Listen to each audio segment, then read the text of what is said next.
আপনার ভিতরে আল্লাহর জন্য কান্না আসে না, সেজদায় কাঁদতে পারেন না, আল্লাহর দিকে চোখ তুলে, আসমানের দিকে চোখ তুলে তাকাতে লজ্জা লাগে, আপনার মনে হয় যে আমি এত পাপী কেমন করে তাকাবো। আপনি বুঝতে পারছেন আমার আমলনামা পাপে ভর্তি হয়ে যাচ্ছে। আপনার ভিতরের যে ইন্টারনাল যে হার্টটা ছিল এটা করাপ্টেড হয়ে গেছে, এবং তারা এটাই চেয়েছিল যে আপনার ভিতরের নূর যেন নষ্ট হয়ে যায়। আল্লাহ পাক কোরআনে বলেছেন, কদ আফলাহা মান যাক্কাহা, তারাই সফল যারা ভিতর থেকে পরিশুদ্ধ হয়েছে। ওয়া কদ খাবা মান দাসাহা, সে ব্যক্তি ধ্বংস হয়ে গেছে যার অন্তরটা ধ্বংস হয়ে গেছে। আর এই প্রতিটা বিষয় দিয়ে তারা আপনার রূহটাকে নষ্ট করে দিয়েছে। দাজ্জালের অনুসারীরা আপনার রূহটাকে, আত্মাটাকে নষ্ট করে দিয়েছে। খেয়াল করে দেখবেন আপনার চোখ দিয়ে পানি আসে না, একটা অন্যায় পাশে দেখলে আপনার গায়ের রক্ত গরম হয়ে যায় না। উম্মার মানুষদেরকে যখন অন্যায়ভাবে হত্যা করা হচ্ছে আপনার ভিতরে কোনো ফিলিংস জাগে না। আপনি খেয়াল করে দেখবেন যে আপনি ঘন্টার পর ঘন্টা পর্নোগ্রাফি দেখছেন, জিনা দেখছেন, 3x দেখছেন, কিন্তু আপনার ভিতরে কোনো ফিলিংস কাজ করে না, মানে কোনো অনুশোচনা কাজ করে না, কারণ আপনার ভিতরটা নষ্ট করে দিয়েছে তারা। আল্লাহ রসুল বলেছেন, যখন মানুষ একটা পাপ করে কলবে একটা দাগ পড়ে, আরেকটা পাপ করে আরেকটা দাগ পড়ে, আরেকটা পাপ করে আরেকটা দাগ পড়ে। যদি তওবা করে দাগ উঠে যায়, তওবা না করলে দাগ পড়তেই থাকে পড়তেই থাকে, এক পর্যায়ে এই কলবটা দুর্গন্ধযুক্ত কলব হয়ে যায়। এত দুর্গন্ধ বের হয় এই কলব দিয়ে, যদি মানুষ জানতো তাহলে মানুষ থাকতে পারতো না পৃথিবীতে। এই জন্যই এই রকম শ্রেণীর মানুষের যখন মৃত্যু হয় তখন ওই মালাকুল মউত এবং এই যে মৃত্যুর ফেরেশতারা তারা দুর্গন্ধে আত্মাটাকে বের করে নিয়ে আসেন, টেনে হিজড়ে স্যাঁচড়ায় বের করে নিয়ে আসেন। এই পাপী মানুষরা মারা যাওয়ার সময় এই ঘটনাটা ঘটে। এইভাবে তারা আপনাকে ব্যস্ত রেখেছে। এখন কি হবে? এখন আগামী দিনগুলোতে কি এরা উম্মার নেতৃত্ব দিতে পারবে? এর মধ্যে কারা পারবে? উত্তর, এর মধ্যে সবাই পারবে না। উত্তর এক কথায় শেষ, সবাই পারবে না। কারা পারবে? এই যুবক শ্রেণীর মধ্যে যারা এই গুণগুলো অর্জন করতে পারবে তারা ইনশাআল্লাহ আগামী দিনগুলোতে সফল হবে। গুণগুলো পয়েন্ট আকারে বলে শেষ করছি। এই যুবক শ্রেণীর মধ্যে যারা তাদের জীবনটাকে বাকি পুরো জীবনটাকে আল্লাহর জন্য উৎসর্গ করতে পারবে তারা পারবে। এক নাম্বার, এই যুবক শ্রেণীর মধ্যে যারা আল্লাহর জন্য তাদের জান, মাল, সময়, শ্রম ব্যয় করে দিতে পারবে, কুরবানি করতে পারবে। কুরবানি কেমন? ওই ইসমাইল আলাইহিস সালামের মতো। বাবা বলেছে তোমাকে জবাই করা লাগবে, তিনি কি বলেছিলেন? করিয়েন না। তিনি বলেছিলেন আপনাকে আল্লাহ যা আদেশ করেছেন সেটাই করেন, আমাকে ধৈর্যশীল পাবেন ইনশাআল্লাহ। এরকম ছেলে পাবেন এখন? তো এরকম নিজের জান, মাল, সময়, শ্রমকে আল্লাহর পথে উৎসর্গ করে দেওয়ার মানসিকতা আগে তৈরি করতে হবে। এটা এক নাম্বার। দুই নাম্বার, জ্ঞান অর্জন করতে হবে। এই যুবক শ্রেণীর মধ্যে যারা জ্ঞান অর্জন করবে, কোরআন সুন্নাহর পাশাপাশি সমসাময়িক অর্থনীতি, রাজনীতি, বিশ্ব সবকিছু সম্পর্কে জ্ঞান থাকতে হবে। তারপরে আপনি আল্লাহর পথে কিছু করতে পারবেন, তার আগে নয়। আপনি সিলেক্ট করবেন যে আপনি এই উম্মার আবর্জনা হতে চান না উম্মার মুজাহিদ হতে চান, এটা আপনি সিলেক্ট করবেন।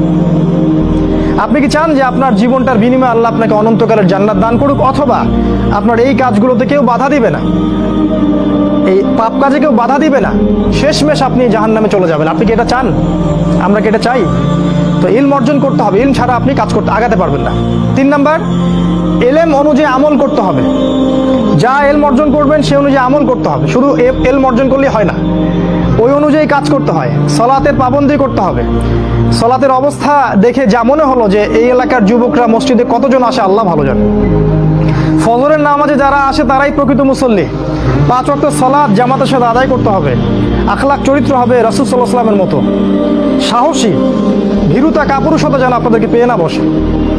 জ্ঞান অর্জন করে সাহসী হতে হবে, তদনুযায়ী আমল করতে হবে, এবং কোনো অবস্থাতেই পরাজিত হব না এরকম মানসিকতা তৈরি করতে হবে। শয়তান হোক আর ইবলিস হোক আর এই দাজ্জাল হোক আর অনুসারী হোক, কেউই আমাকে ঠেকাতে পারবে না এরকম মানসিকতা তৈরি করতে হবে। তারপরে ইনশাল্লাহ আপনি কিছু করতে পারবেন। প্রতিটা ইবাদত বন্দেগীর ব্যাপারে সচেতন হওয়ার চেষ্টা করতে হবে, এটা হচ্ছে আপনার জানা অনুযায়ী আমল। 4 নাম্বার, আদর্শ পরিবার গঠন করতে হবে। জিনা বাদ দিয়ে ছেড়ে দিয়ে তওবা করে ফিরে আসেন, বাবা মাকে বলেন যে আমাকে বিয়ে দিন। আর বাবা মার উচিত তাদের বিয়েটা সহজ করে দেয়া। বিয়ে করুন, সংসার গঠন করুন, দিনদার নেককার ছেলে মেয়েদেরকে বিয়ে করুন এবং সুসন্তান জন্ম দিন, তাদেরকে আল্লাহর পথে দায়ী মুজাহিদ হিসেবে তৈরি করুন। 5, হালাল রিজিকের ব্যবস্থা করুন। ওই হারাম ব্যাংকিং সেক্টর থেকে, চাকরি থেকে রিজাইন দিয়ে দিন।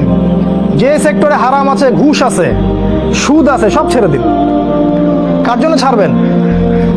আল্লাহর জন্য ছাড়বেন। মনে রাখবেন রিজিকের মালিক আল্লাহ, আপনি আপনার রিজিকের মালিক নন। আপনি আল্লাহর জন্য যদি কিছু করেন, আল্লাহ পাক আপনাকে তার চেয়ে বহুগুণ দিতে পারেন। এই বিশ্বাস রেখে প্রয়োজনে সবজি বিক্রি করেন, কৃষিকাজ করেন, মৎস্য খামার করেন, ছাগলের খামার করেন, তাও ভালো। তারপরেও হারাম রিজিকের দিকে যাবেন না। অনুরোধ করছি ভিতর থেকে, মানে আল্লাহর দোহাই দিয়ে অনুরোধ করছি, হারাম রিজিকে যাবেন না। সারা জীবনের ইবাদত নষ্ট হয়ে যাবে, সারা জীবনের। যে ব্যক্তির ইবাদতে এতটুকু সুদের টাকা আছে, ওর ইবাদত কবুল হয় না। জানেন না সুদ খাইলে মায়ের সাথে জেনা হয়? এটা জানেন না যে সুদ খাইলে 36টা মেয়েকে ধর্ষণ করা হয়, আল্লাহ এবং তার রাসূলের সাথে যুদ্ধ করা হয় সুদ খাইলে? দিব্যি খাচ্ছি, প্রতিটা গ্রামে এখন সুদী এনজিও সয়লাভ, সমিতি আর এনজিও, সমিতি আর এনজিও। হালাল রিজিকের অন্বেষণ করুন, এটা হচ্ছে 5। 6 নাম্বার, আল্লাহর পথে সময় ব্যয় করেন। আপনি কোন মাযহাব, কোন তরিকা কি ফলো করেন সেটা নিয়ে আমি কথা বলতে এখানে আসিনি। আপনি আল্লাহর পথে সময় দেন, যে যেখানে আছেন সেখান থেকে আল্লাহর পথে কিছু করেন, প্রজেক্ট হাতে নেন, কিছু করেন। এলাকার যুবকদেরকে নিয়ে একটা ফাউন্ডেশন করেন, বা একটা সংগঠন করেন, বা একটা প্ল্যাটফর্ম করেন, করে কিছু একটা করেন, যাতে করে এলাকার মধ্যে জাহেলিয়াতগুলো দূর হয়ে যায়। আল্লাহ আপনাকে সাহায্য করবেন ইনশাআল্লাহ। এটা ঠিক যে বাতিলপন্থীরা আপনার কলার চেপে ধরবে ঠিকই, কিন্তু আল্লাহ আপনাকে সাহায্য করবেন। আর আল্লাহ পাক যাকে সাহায্য করবেন তাকে কেউ ঠেকাতে পারে না, পারে? কখনো পারবে না। আপনাকে জেল দিবে, শুলি দিবে, মেরে ফেলবে, তারপরে দেখবেন আপনার শেকড় থেকে আরো 10টা গাছ ঠিক উৎপন্ন হবে ইনশাআল্লাহ। অতএব দিনের জন্য সময় দিন, উম্মাহকে ঐক্যবদ্ধ করার চেষ্টা করুন। আরেকটা নসিহা করব, দলাদলির মধ্যে যাবেন না, ইখতিলাফি ফিরকা দলাদলির মধ্যে যাবেন না। তুই অমুক আর তুই তমুক আর তুই এই তুই সেই, এগুলোর মধ্যে যাবেন না। সবাইকে নিজের ভাই ভাবতে শেখেন।